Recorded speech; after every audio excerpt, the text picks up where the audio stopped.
উলি বাবা বাবা গুলু গুলু ঠিক আছে।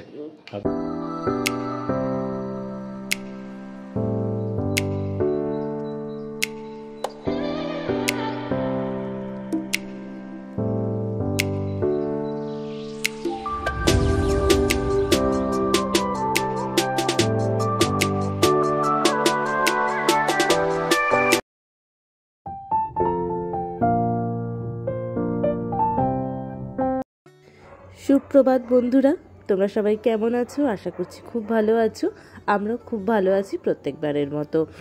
আজ হলো শনিবার 13 জুলাই। সকালবেলা করেছিলাম চাউমিন। আজ সন্ধেবেলা ওই বাড়ি চলে যাওয়ার কথা, তো ভাবলাম বাবাকে একটু সাদা চাউমিন খাওয়াই।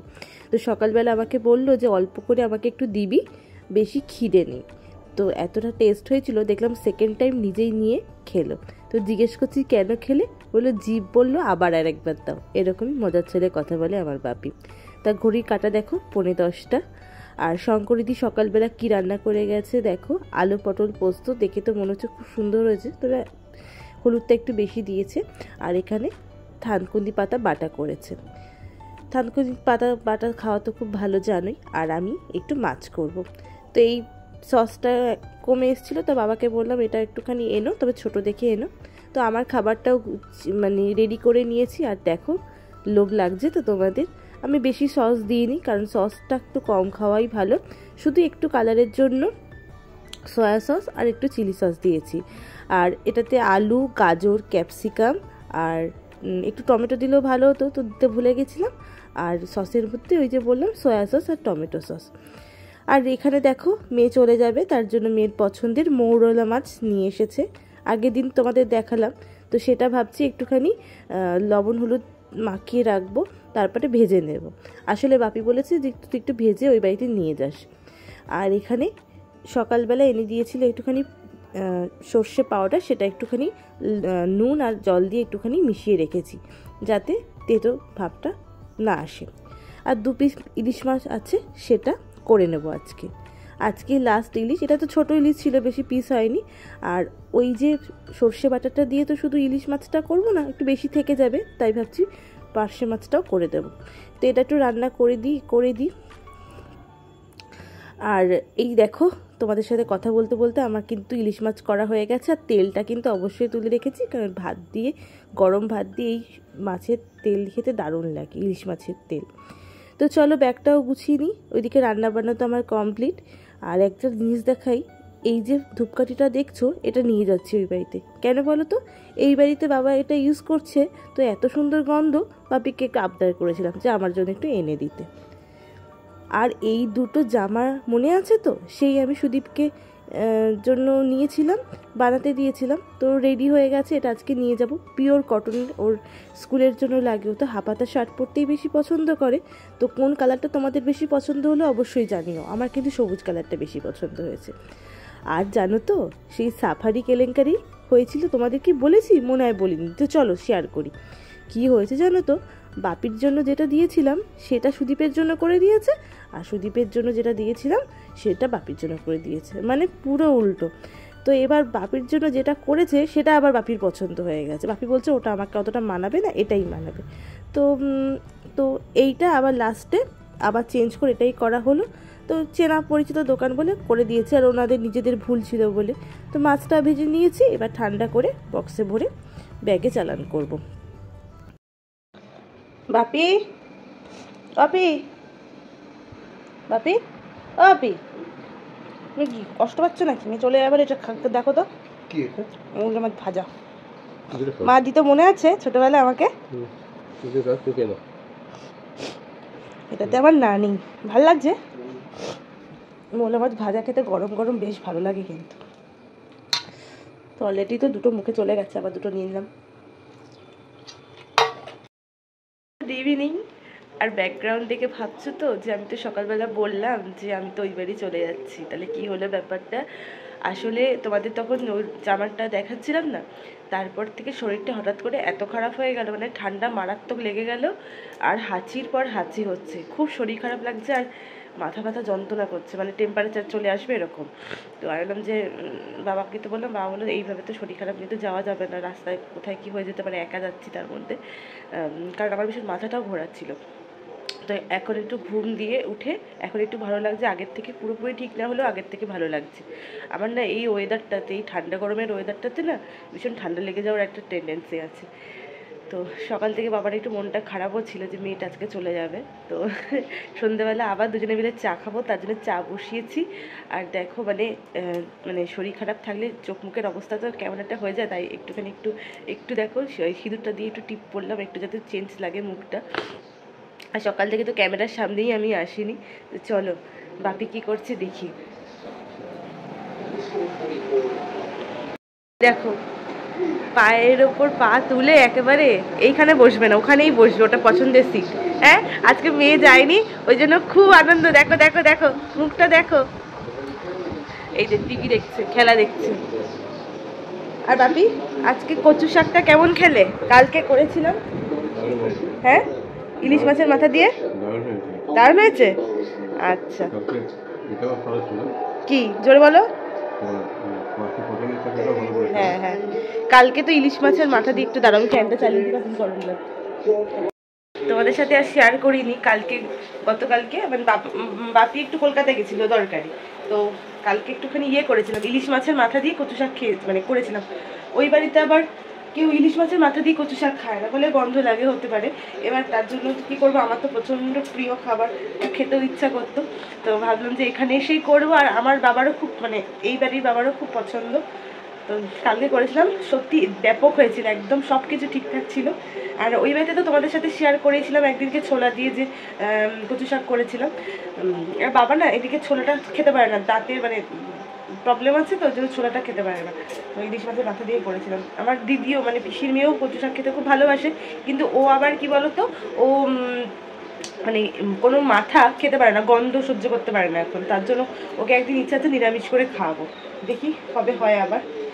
তো ভেবেছি কালকে সকালবেলা 6:37 একটা হাবড়া লোকাল আছে, কালকে তো যেহেতু সানডে, তার জন্য তখনই চলে যাব। দাঁড়ো চাটা দিয়ে একটু ঢেকে রাখি।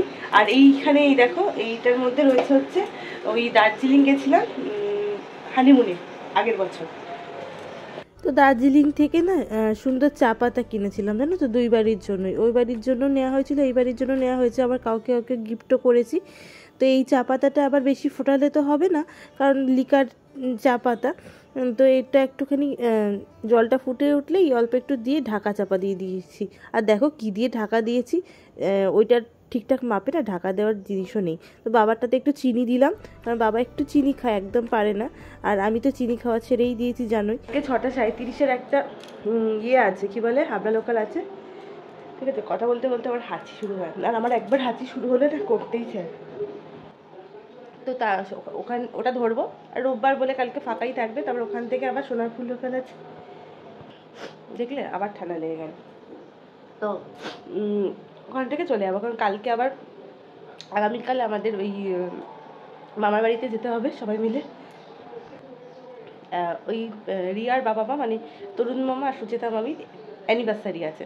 আগের বারও অ্যানিভার্সারিতে তো ব্লগ করেছিলাম, তোমরা দেখেছিলে, মনে আছে কিনা, যে খুব সুন্দর একটা কেক করেছিল, মানে অর্ডার দিয়েই করানো হয়েছিল, আর খুব সুন্দর করে মামি সেজেছিল, মামা সেজেছিল, দেখেছে হয়তো। তো আগামীকালও আছে, মানে দেখতে দেখতে 1 বছর কেটে গেল নিমেষের মধ্যেই। তো আগামীকাল যাবো, তাই ভাবলাম যে মানে কী বলতো, বেশ হই হুল্লোড় হয়। তো ভাবলাম যে আজকের দিনটা রেস্ট নিয়ে যদি কালকে যেতে পারি, তাহলে শরীরের উপর অতটা চাপ পড়বে না। সকাল সকাল বেরিয়ে যাবো তো অসুবিধা হবে না, জায়গাও পেয়ে যাবো, কালকে সানডেও আছে। আর এখন যদি শরীর খারাপ নিয়ে যদি বেরিয়ে যেতাম, তাহলে আবার মানে অসুবিধায় পড়ে যেতাম। তো সুদীপকে তো বলে রেখেছিলাম সকালবেলা যে যাবো আজকে, তো বাকি আবার ফোন করেও দিয়েছিল যে আজকে যেতে পারবো না। আমার এত শরীরটা হঠাৎ করে খারাপ হয়ে গেল না, কি বলবো তোমাদেরকে। আমার এরকম এই ওয়েদার চেঞ্জের সময় না আমার এরকম একটু প্রবলেম হয়। তো 2 মিনিট ঢাকা চাপা দিয়েছি, আর কালারখানা কি সুন্দর এসছে না। আমার এই মানে লিকার চা করতে না সত্যি খুব ভালো লাগে যদি কালারটা ঠিকঠাকভাবে আনতে পারি। কারণ আমাদের বাড়িতে তো অতটা দুধ চা খাওয়া হয় না। আমি দুধ চা খাই মাঝে মাঝে, তবে ডেলি বেসিসে খাই না, কারণ একবার যদি নেশা হয়ে যায় দুধ চায় তখন আর লিকার চা খেতে ইচ্ছা করবে না। তো দেখো আমার কাপটাতে ঢাললাম। আর বাপি না বেশি চা খায় না, বাপি খুব অল্প পরিমাণে চা খায়, তাই ওই কাপটাতেই দিতে হয়, কারণ অত ছোট কাপ আবার আর আমাদের বাড়িতে নেই ওটা ছাড়া। তো ভাবছি বাপির জন্য একটা সুন্দর ছোটো থেকে কাপও কিনবো। এটা অনেকদিন ইউজ করা হলো, মাঝে মাঝে একটুখানি চেঞ্জ করলে ভালোই লাগে। তো বাপিকে দিয়ে দিই। আর ওই চিনিটা একটু গলছি, তা সেটাও হাতার পিছন দিক দিয়ে। কে কে এরকম করো আমার মতো বলো দেখি। আমি রেডি। Good morning everyone. আজ হলো সানডে আর আমি রেডি হয়ে গেছি। এখন 8:55 গাড়ি ধরে যাব হচ্ছে ওই বাড়ি। ঠিক আছে। ঠান্ডাটা লেগেছে বলে সকালবেলাও উঠতে পারিনি, কারণ রাত্রিরে ঘুমাচ্ছে। রবি দাঁড়া দাঁড়া দাঁড়া,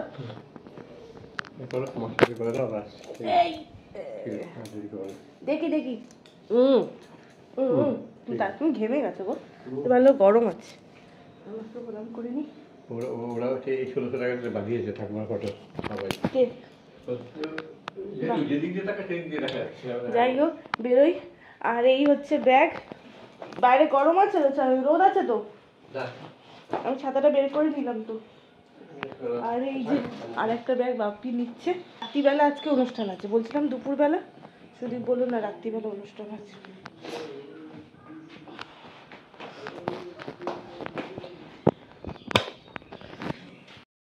মেঘলা মেঘলা করে ওয়েদার করে রয়েছে,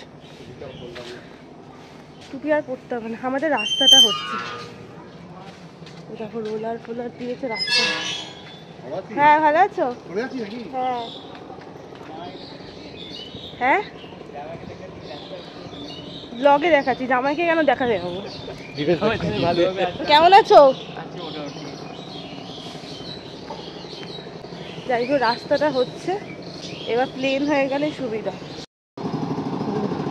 অনেকগুলো মেশিন এনেছে না বাপি? বাপি আমাকে এগোতে যাচ্ছে। রাস্তার কাজ হচ্ছে জানো তো, কিন্তু এত গরম পড়েছে, যদি কাজটা খুব ভালো হবে। আর এসেই দেখি একটা ভ্যান পেয়ে গেছি মেন রাস্তায়, আর বাপিও চলে যায়। এই সময়টা না খুব কষ্ট লাগে। তো এই যে হাবড়া লোকাল দাঁড়িয়ে আছে, আগেই ঢুকিয়ে দিয়েছে, আর সামনের দিকেই উঠবো। উঠে গেছি ট্রেনে। তো একটা কি হয়েছে জানো তো, জানলার পাশে একজন ভদ্রলোক ছিলেন, তো উনি উঠে গেলেন, আমি জানলার ধারে সিটটা পেয়ে গেলাম। আগের দিনে এরকমটা হয়েছে, তো এটা কি ভালো লাগে না হুট করে যদি জানলার ধারে পাওয়া যায়। তো এই যে আমার নিজের জায়গা হাবড়া ছেড়ে চলেছি, আবার কিছুদিন পরে দেখা হবে। Bye bye. এই সময়টা সত্যিই যেন মনে হয় বুক ফেটে যায়, মানে যতবারই আসি ততবার যতটা আনন্দ হয়, যাওয়ার সময়টা কিন্তু ঠিক তার উল্টো। সব মেয়েরাই এটা বুঝবে। তো চিন্তা করতে করতে চলে আসলাম শিয়ালদাতে। এই যে সাউথের দিকে এবার যাচ্ছি। আর রোববার বলে একটু ভিড়টা কমই ছিল, নাহলে তো হাঁটা চলার উপায় থাকে না। ওই যে লক্ষ্মীকান্তপুর দিয়ে দিয়েছে ট্রেন, উঠেও গেছি। তো দেখো একদম ফাঁকাই রয়েছে। এই যদি অন্য দিন হতো তাহলে একেবারে জেনারেল কামরাতে তো ওঠাও যেত না, লেডিসেও প্রচণ্ড ভিড়। তো যেইটা ট্রেনে উঠেছি আর দেখো টিপটিপ টিপটিপ করে বৃষ্টি শুরু হয়েছে। তো বাই বাই শিয়ালদা, গন্তব্য এবার সোনারপুর। তো বাইরের প্রকৃতি দেখতে দেখতে চলে আসলাম সোনারপুরে। আর এখানে বেশ ভিড় আছে, কিন্তু ট্রেনে ভালোই লোক উঠবে যা বুঝতে পারছি। তো নেমেই কিছু বাজারঘাট করব। তো একেবারে মানে আমাদের স্টেশনের পাশেই সব বসে, তো সুবিধাই হয়। তো লেবু নিয়ে নিলাম, আর সুদীপও নিতে চলে এসেছে আমাকে। দেখো ওই যে, আর যা রোদ না, তাকাতে পারছিল না। তো এখান থেকে এই দাদুর দোকান থেকে আমি দুধ আর দইটা নিয়ে নিলাম, একেবারে খুব ভালো পাওয়া যায়। আর এই মৌসম্বি লেবু নিয়ে নিলাম, এখন একটু মৌসম্বি লেবুটা খাওয়াও খুব দরকার, ও টিফিনও দেবো তার জন্য। তো দেখে নিচ্ছি যে সব ঠিকঠাক দিল কি না। আর এই ফলটাকে নাকি আশফল বলে। আমি সত্যি কথা বলতে এটা কখনো খাইনি, লিচুর মতো দেখতে। তো কেমন হয় জানি না। তো সুদীপ বলছে দাও তো দুটো, বউটাকে খাওয়াই, দেখি কেমন লাগে খেয়ে। তো ভালো দাম আছে, কিন্তু একটুখানি নিল 40 টাকা। তো বললাম কি দরকার নেওয়ার, আমার তো খুব একটা ভালো লাগেনি, বিচিটাই এত বড় না, বেশি মানে খাওয়া যাচ্ছে না। তো বলছে খেয়ে দেখো না একবার কেমন কি লাগে। তাই নিজে একটা টেস্ট করে দেখলো। আর এত ঘামছে, ঘামটাও যাচ্ছে মুখে, তার সাথে তো আশফলও যাচ্ছে মুছে। তো জামাতেই মুছে নিল। ওর হচ্ছে কাজই জামাতে মুছে নেওয়া। দেখো কি পরিমাণে ঘেমেছে, বুঝতেই পারছো কি গরম। আর আমার মুখেও দিল একটা। সোনারপুর বাজারের মধ্যে ঢুকেছি আর দেখো ছাতাটা খুলতে বাধ্য হলাম, এত গরম এত গরম। এটা বর্ষাকাল কে বলবে, যদিও এবার বৃষ্টি হচ্ছেই না বর্ষাকালে। তো সুদীপ সব ব্যাগপত্র নিয়ে বাজারপত্র নিয়ে চললো। আমি বললাম আমাকে একটু দাও, বলছে না তুমি তোমার পিঠের ব্যাগটা শুধু নাও আর আমি এগুলো সব নিচ্ছি। তো সামনের একটা দোকানে স্কুটিটা পার্ক করা আছে, ওখান থেকে নিয়ে এবার বেরিয়ে যাব। এই জাস্ট ঘরে ঢুকলাম, তো একেবারে কিছু বাজার টাজার করেও নিয়ে আসলাম। এই যে দেখালাম, পরে দেখাচ্ছি, একটুখানি ফ্রেশ হয়ে নিই। আর এত গরম না বাইরে, আজকে প্রচণ্ড তাপ, প্রচণ্ড তাপ। আর এটা পুরো পিওর সুতির জামা না, তো একেবারে গরমে অস্থির হয়েছে না। আমার তো এমনি ঠান্ডা লেগে গেছে, তো আমার কষ্ট হচ্ছে। এখন একটু রেস্ট নিয়ে গ্লুকন ডি খাবো, খেয়ে স্নানে ঢুকবো। ভালো করে স্নান টান করে তবে ফ্রেশ হয়ে তবে ভালো লাগবে। আর কালকে রাত্রিবেলা না আমার একটু ঘুম হয়নি, ঠান্ডা লেগেছে, কেমন একটা হচ্ছে, খুব কষ্ট হয়েছে। তো ওই জন্য আমি 6:35 ট্রেনটা আসতে পারলাম, নাহলে এতটা রোদ লাগে না। আমি রোদটাকে একটু অ্যাভয়েড করেই আসি। তো চলো ফ্রেশ হয়ে নিই, তারপরে আবার কথা বলছি, ঠিক আছে? এখন ঘড়িতে বাজে ওই 12টা বাজতে 10 মিনিট বাকি। তো ওই যে আমার স্নান টান হয়ে গেছে। ওকে আজকে বলেছিলাম দুটো বালতিতে জল ভরে রাখতে, তাই ভরে রেখেছিল। নাহলে যা ট্যাঙ্কে জল গরম হয়ে যায়। আমারটা তো 3 তলায়, মানে ছাদের ওপরেই ট্যাঙ্ক প্রচণ্ড গরম হয়ে যায়, পুরো মনে হয় করে গিজার চলছে। তো এসিটা অনেকক্ষণ চালিয়ে রেখেছি, একটু ওটা ঠান্ডা করেছি। এত গরম টেকা যাচ্ছে না। আর বাজার কী কী করেছি দেখাচ্ছি, তার আগে দেখাই গোপলুকে তোমাদের সাথে একবার করাই। চলো বাইরে কীরকম দেখো, দরজা খুললাম আর কীরকম রোদ, চিন্তা করো। তো এই যে আজকে অমিতা পুজো করেছে।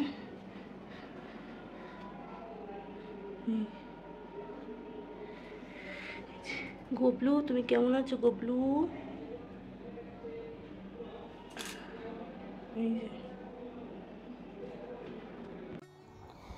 এই দেখো বাজার থেকে 1 কিলো মেট্রো দইটা নিয়ে আসলাম। আমুলের দই চেয়েছিলাম, বললো মেট্রোটা নিয়ে যাও, বেশি ভালো হবে। আর 4টে পাতিলেবু কিনেছি, আর ছোট ব্রাউন ব্রেডটা কিনলাম। আর এদিকে গাজর কিনেছি, একটা পেঁপে, তারপরে ছোট থেকে পটল কিনেছি, ছোট ছোট যে পটলগুলো, দেশি পটল। এদিকে উচ্ছে, ক্যাপসিকাম, আর ফলের মধ্যে মৌসুম্বি লেবু কিনেছি। আর এখানে দেখো 3টে ক্যাপসিকাম রয়েছে। তো এই মোটামুটি 2 সপ্তাহ ভালোই চলে যাবে। আর এদিকে ওপরের গাজরটা আগের গাজরটা ওপরে রাখলাম। আর এদিকে দেখো ঢেঁড়স কিনেছি, এদিকে পেঁপেটাও এর মধ্যে রাখলাম। আর বাকিগুলো না সমস্ত কিছু ওই বক্সের মধ্যে রাখলে না খুব জিনিসটা ভালো থাকে। আর ওইখানে দুধটা করে রেখেছি, পরে গরম করব। আর এগুলো সব সাজিয়ে নিয়ে একটু ভালো করে মুছে দিলাম, যা ধুলো পড়েছিল। বিছানার চাদরটা উঠিয়ে দিলাম, শুধু বললো আমি সব কেচে টেচে নিচ্ছি। তো এই যে এবার ওকে দেওয়ার পালা। খুব খুশি হয়েছে দেখে, গিফট পেতে তো সবাই খুব ভালোই বাসে। তো চলো ভিডিওটাও আজকে এখানে শেষ করছি, নেক্সট দিন দেখা হচ্ছে অন্য একটা ভিডিওর সাথে। ততক্ষণ অবধি তোমরা সবাই খুব ভালো থেকো, আনন্দ থেকো, সুস্থ থেকো। আর আমাদের ভিডিওগুলো যদি ভালো লেগে থাকে তাহলে অবশ্যই করে like, comment, share and subscribe করতে কিন্তু কেউ ভুলো না। আর পাশে থাকা বেল আইকনটিকে প্রেস করে দিও, যাতে আমাদের নোটিফিকেশানগুলো তোমাদের কাছে সবার আগে পৌঁছে যায়। তো চলো টাটা, নেক্সট দিন দেখা হচ্ছে অন্য একটা ভিডিওর সাথে। Good night.